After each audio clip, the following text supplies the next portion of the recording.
Templariusze? Ach, niesamowity temat, niesamowite historie, niesamowite skarby przede wszystkim. Temat, który jest nam dobrze znany, prawda? Bo Wciąż do odnalezienia. Bo wciąż do skarb nie odnalezienia, został ale odnaleziony. ruszyliśmy do Ziemi Świętej, w końcu przez Europę, różne miejsca.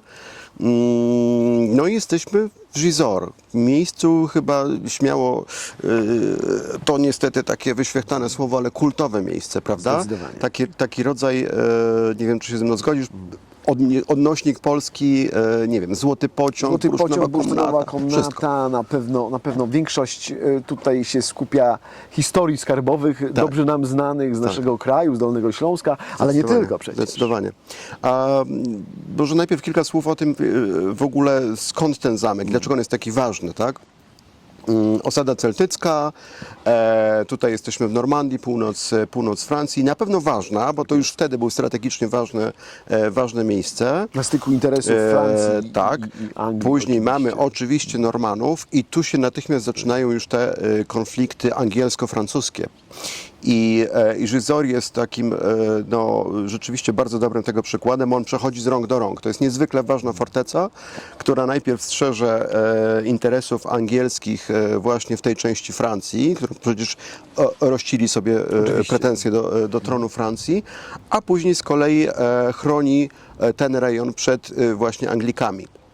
Także on przechodzi z rąk do rąk i tutaj taka ciekawostka i właściwie po raz pierwszy koneksja z templariuszami, prawda? Bo w roku 1158, dosłownie na 2 lata, zamek dostaje się właśnie pod nadzór zakonu templariuszy właśnie do roku 1160, więc związku jako takiego bardzo mały W tym jest. czasie coś pozostawili po sobie? Nic nie ma budowali, zmianek. nic nie konstruowali, nic nie wiemy, żeby tutaj jakieś ważne rzeczy się działy. Wiemy, że właściwie chyba tylko 3 braci tutaj było, wiesz, także to nie było Bardzo takie, symboliczna obecność. Bardzo symboliczna obecność. No i cóż, później już mamy tą kwestię z templariuszami, właściwie związku takiego zasadniczego, czyli rok 1310. 3 lata po pamiętnych wydarzeniach z października, 13 października 1307, kiedy templariusze we Francji są aresztowani. Aresztowany jest też wielki mistrz zakonu Jacques de Molay.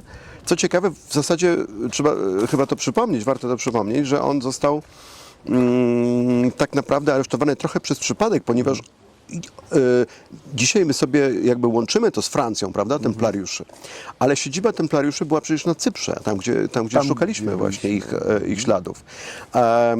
A Jacques de Molay jedynie odwiedzał Francję w tym czasie, kiedy został aresztowany.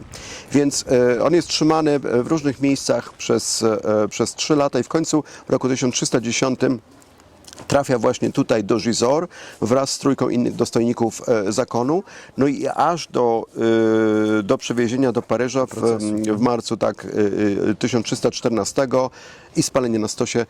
Przebywa tutaj co ciekawe, nie tutaj w samym tym, ale jest wieża, którą później pokażemy, właśnie wieża nazywana wieżą więźniów. Więc jest to bardzo mocna koneksja, tak? Ważny punkt w historii zakonu. Tak naprawdę. Ale dlaczego miały tutaj się znajdować skarby templariuszy? To w ogóle jest bardzo, bardzo dziwna historia, bo jak się domyślasz, no cały rejon, zresztą jak spojrzymy na to wzgórze, to jakby gra wyobraźnia i możemy sobie wyobrazić, że tam są fantastyczne podziemia, gdzieś tunele, tam zaraz po drugiej stronie jest ten kościół, prawda, nazywany katedrą. Tak. Na pewno jest podziemne połączenie pomiędzy nimi. Pomiędzy każdym zamkiem. No, Dokładnie. być może tunel ucieczkowy rzeczywiście mógł się znajdować. Absolutnie, to ale ważna jak to forteca. bywa z tunelami ucieczkowymi, bardzo trudno je dzisiaj przynajmniej namierzyć, a ich istnienie jest zawsze problematyczne. Tak, i tutaj wiesz, jest właśnie taka historia, która jest takim dokładnym polskim jakby odnośnikiem. Dlaczego? Dlatego, że ten punkt skarbowy to jest rok 1946. Do Rady Miasta zgłasza się pan Roger Lomoy, który w czasie II wojny światowej, no do tego czasu jeszcze pełnił funkcję tutaj ogrodnika i zarządcy tego terenu. Dlaczego mówię o odnośniku do Polski? Dlatego, że każdy, kto znał pana Lomoja, twierdził, że to jest bardzo miły człowiek, bardzo sympatyczny i w ogóle mają bardzo fajne wspomnienia ludzie o nim, ale był to człowiek bardzo prosty, ogarnięty pewnego rodzaju wizją, wiarą między innymi właśnie w poszukiwania konkretnych skarbów podziemi i tak dalej. I tutaj mamy czy na przykład pana Tadeusza Słowikowskiego, prawda? Czy na przykład pana Siorka. Podsibirskiego. Sibirski, Oczywiście. fantastyczni ludzie, Tak. którzy też jednak robią dosyć dużo tego zamieszania, prawda, w tej kwestii eksploracyjnej, jeżeli chodzi o Polskę. I pan Lomoy opowiada, że on został właśnie tym zarządcą i ogrodnikiem tego terenu w czasie okupacji niemieckiej i mówi o tym, że tak naprawdę był to pretekst tylko otrzymanie tej pracy, ponieważ on chciał właśnie prowadzić tutaj poszukiwania. W czasie wojny tutaj Niemcy wydaje się, że rozumieli też znaczenie obiektu, wagi obiektu, bo wiele źródeł mówi o tym, że na terenie zamku był potężny zbiornik na paliwo. Oni sądzili, że po prostu ten zamek nie będzie przez Brytyjczyków atakowany, tak, że bombardowany. To jest jednak Gisors. Sprytne, tak. Symbol ważny dla Anglików i dla Francuzów. Z kolei tutaj na dziedzińcu też i w podziemiach częściowo kilkudziesięciu członków ruchu oporu miało zostać zamordowanych. Nie przeszkadza to jednak panu Lomoyowi prowadzić tych poszukiwań i prowadzi je, słuchaj, z taką absolutnie niesamowitą zaciętością i bardzo, jego zdaniem, w roku 1946 skutecznie. Zaczyna od tego, że studnia zamkowa, mamy studnię zamkową na dziedzińcu, on zaczyna się wkopywać, wiesz, idąc obok, tuż tego, nie, on idzie obok, wiesz, tego, tak, on idzie obok tej studni, widzisz, tak. To jest ważne. To jest ważne, dlatego że w pewnym momencie twierdzi, że dochodzi do chodnika bocznego, którego w studni zamkowej nie było widać, a on odkrywa chodnik boczny, też polski odnośnik, prawda? Obecne chociażby badania w Grodźcu, ale też fantastyczny motyw z pana samochodzika i templariuszy. Rokujące. Tak. Tam gdzieś tam, wiesz, nie dochodzi do końca tego, tam znowu ma jakiś zawał, zaczyna kopać u podstawy. Chodniki, wiesz, jeden obok drugiego, dosłownie takie królicze, wiesz, dziury. To nie jest jakby nic takiego nadzwyczajnego o tyle w tego typu pracach. Ja sobie przypominam w przypadku Góry Ryszarda w Bolkowie i podziemnej fabryki o kryptonimie Lejm, gdzie przecież nasz kolega pan Bojko również w pewnym momencie gdzieś nie mógł już udrażniać istniejących tuneli i postanowił rzeczywiście wydrążyć boczną odnogę. Tak? Także to jest praktyka generalnie jak najbardziej zdarza. Tak, absolutnie. stosowana. Absolutnie. Tak. I wiesz, i to też w zasadzie mogłoby pozostać bez echa specjalnego, chociaż na pewno domyślam się, że podczas tego spotkania już to było szokujące dla Rady Miejskiej, ponieważ tak jak wspomniałeś, to już był chroniony zabytek, tak? A tutaj człowiek przychodzi i mówi, że przyznaje się do tego, że wiesz, bardzo inwazyjnych. Tak jest. Ale to jest nic, bo on twierdzi, że w pewnym momencie jeden z chodników właśnie na poziomie mniej więcej tutaj, jak widzimy u podstawy, odkrywa kaplicę, podziemną kaplicę. I to nie jest, słuchaj, wiesz, jakaś kapliczka, tylko kaplica. Jeżeli dobrze pamiętam, 30 metrów długości, 30 szerokości, 4,5 metra wysokości. Więc to jest konkretna rzecz. Opisuję teraz szczegóły. Że mniej więcej po prostu od połowy na kolumnach znajdują się posągi 12 apostołów i Chrystusa, a w nawie tej kaplicy ustawionych jest 30 potężnych, żelaznych skrzyń, tak? To jest coś. Wokół nich, tam jeszcze przed nimi jest chyba 19 kamiennych sarkofagów. Sporo szczegółów. sporo szczegółów, cała masa i to w ogóle, wiesz, jest no, opis, który musiał pobudzić wyobraźnię, prawda? Zwłaszcza te potężne skrzynie. Już nie pamiętam, jakie to były rozmiary, ale to były potężne żelazne skrzynie, oczywiście zamknięte. On to wszystko widzi. Wraca, słuchaj, do omerostwa i właśnie zdaje tę relację. No i na początku zdania są podzielone, tak? Bo niektórzy znali już pana Lomoya i twierdzili, że on jest znany właśnie i z takich poszukiwań tutaj w całym regionie, sprzedawania później gdzieś tam pokątnie pewnych znalezisk. No to chyba niezależnie od czasu i miejsca. Tak, generalnie tak, zawsze ale taka też dorabianie informacja im, jest wiesz, dorabianie im jakichś takich metryczek, tak prawda? Jest, tak jest. Więc część już mówiła na tym etapie, żeby tam nie słuchać go, odpuścić. No ale jednak, wiesz, pobudziło to na tyle wyobraźnię tych urzędników, że tutaj się udali. Możemy sobie wyobrazić, prawda, jak to zebranie Rady Miejskiej, być może pan burmistrz przepasany tą, wiesz, trójkolorową szarfą, prawda, idą urzędnicy. Na inspekcję. Tak, no ale co się okazuje? Okazuje się, że faktycznie no, tych tuneli jest cała masa,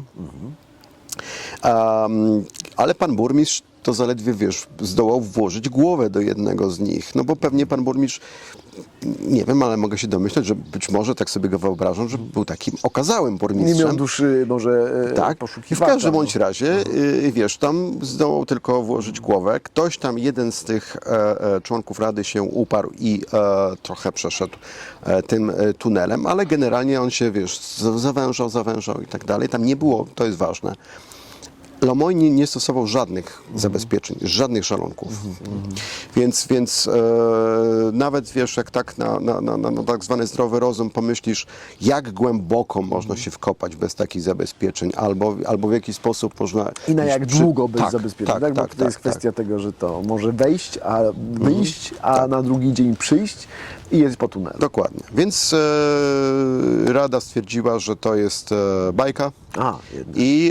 I oczywiście podziękowano panu Lomoyowi, też pan Lomoy stracił pracę. Czyli na tym etapie nie zweryfikowano tej informacji I nie byli w stanie zweryfikować, ponieważ tam się nikt nie mógł wcisnąć za bardzo, tak? A wiesz, z drugiej strony on twierdził, że dobra, to ten chodnik, ale tam gdzieś tam ktoś, gdzie zdołał po prostu dojść, tam już się co zawaliło, więc on mówi, to trzeba tylko obejść drugim, więc to się nie trzymało kupy.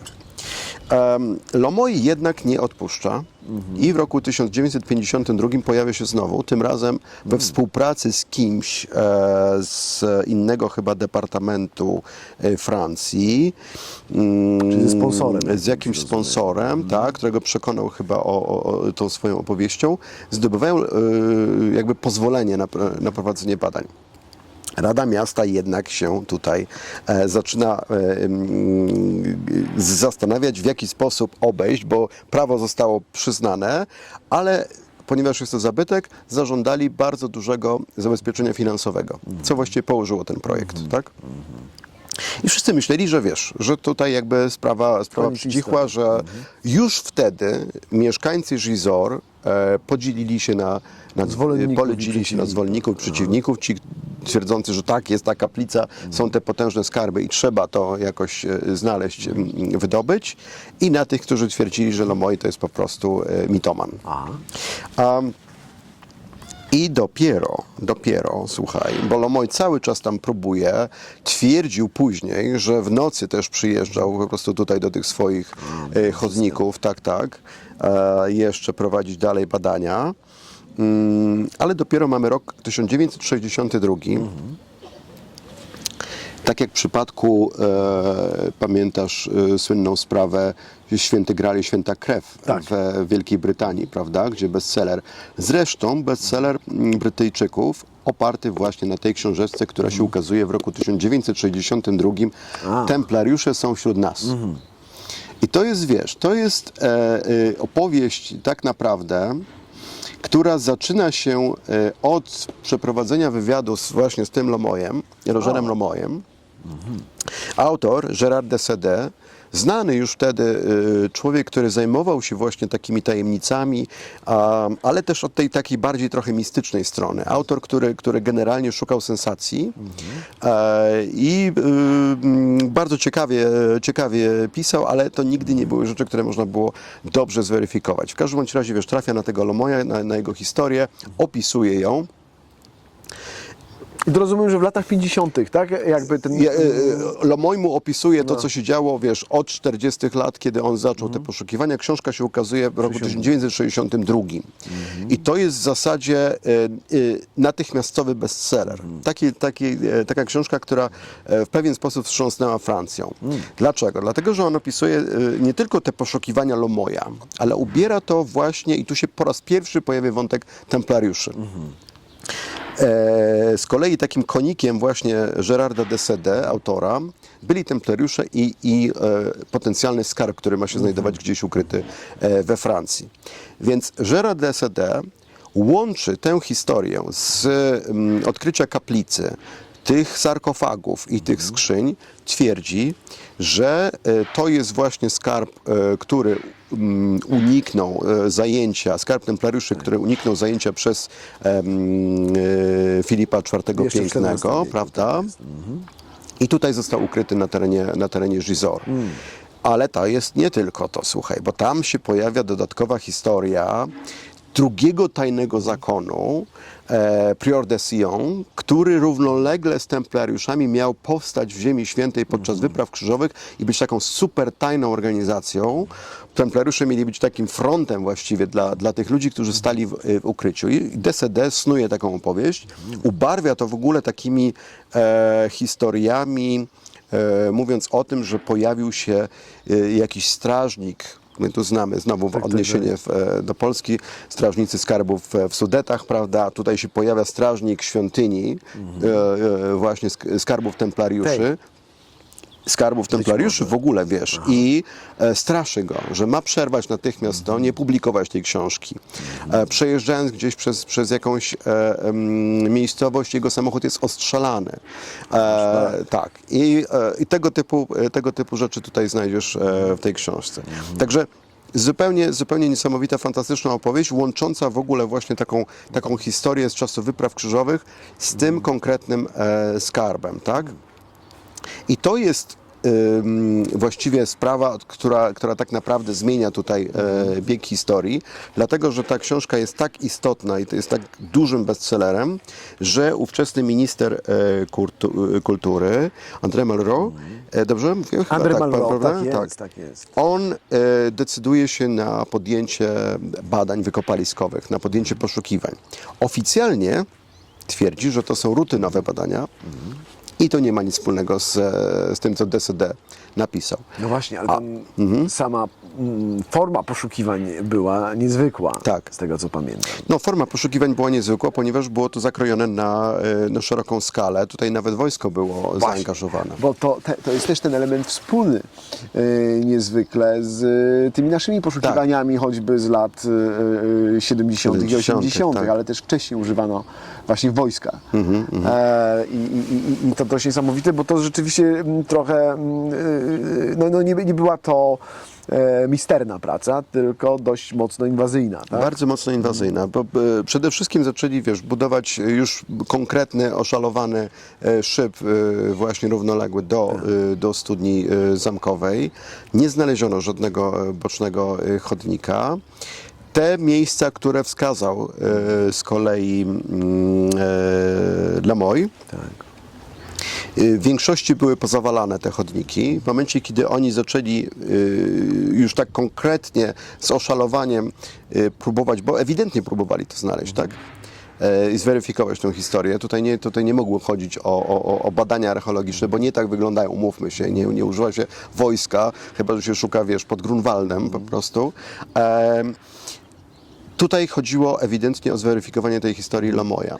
I w pewnym momencie niestety te tunele zaczynają powodować uszkodzenia, widoczne uszkodzenia w murach fortyfikacji. I zapada decyzja o tym, żeby przerwać. To jeszcze nie był nawet taki kończący moment, to dopiero połowa lat 70. i zniszczenia są już tak poważne i zaawansowane jest zagrożenie dla samej budowli, że większość tych tuneli jest zalana po prostu cementem i żeby wzmocniona w ten sposób. Także wiesz, to wzgórze, które widzimy jest sztuczne. Ja myślę, że Praktycznie. dla wielu archeologów za powiedzmy 100 lat to będzie, wiesz, niezła zagadka, jeżeli na przykład, nie wiem, źródła gdzieś tam Tak. poginą. W każdym bądź razie bardzo, bardzo taka niesamowita historia. Roger Lomoy, żeby tak zakończyć, umiera w biedzie bardzo takiej konkretnej w roku 1974. W międzyczasie pojawiają się też takich kilka wywiadów, gdzie on miał z kolei powiedzieć, że tą całą historię wymyślił. Ale później też to odwoływał, więc wiesz, tak do końca po prostu nie wiemy. I to też jest charakterystyczne, bardzo prawda? wspólny element Tak. poszukiwań, bo za każdym razem, kiedy się pojawia jakaś postać wskaziciela, a Tak. tutaj pan Lamoy ewidentnie był takim wskazicielem, jakich mamy w historii poszukiwań naprawdę wielu. I jego i cechy charakterologiczne, i sam przebieg i historii, zaprzeczanie, potwierdzanie różnych wersji, opowieści. Sam fakt, wiesz, mówisz, że on niekoniecznie miał dar przekonywania, ale musiał mieć jakby Tak, nie, no to, dość spory. Wiesz co, chodziło mi jednak o ten moment tylko początkowy tej Rady Miasta był traktowany trochę Natomiast jak... wiesz, że on sobie tego sponsora znalazł, to Tak. jest powielanie historii, wiesz, no, czy w przypadku Bolkowa. Zobacz, Jan Stulin w roku 2000 pisze książkę o bursztynowej komnacie w Bolkowie. I to też ruszają zakrojone Tak, przecież badania na taką szerszą skalę i próby poszukiwań i robi się dość przygodowo w tym momencie. One się kończą jak zwykle niczym, ale takich przykładów z naszego podwórka bardzo podobnych no można znaleźć setki, zresztą one są opisywane, są mniej lub bardziej znane, ale no, często się znajdują w raportach Służby Bezpieczeństwa, Tak.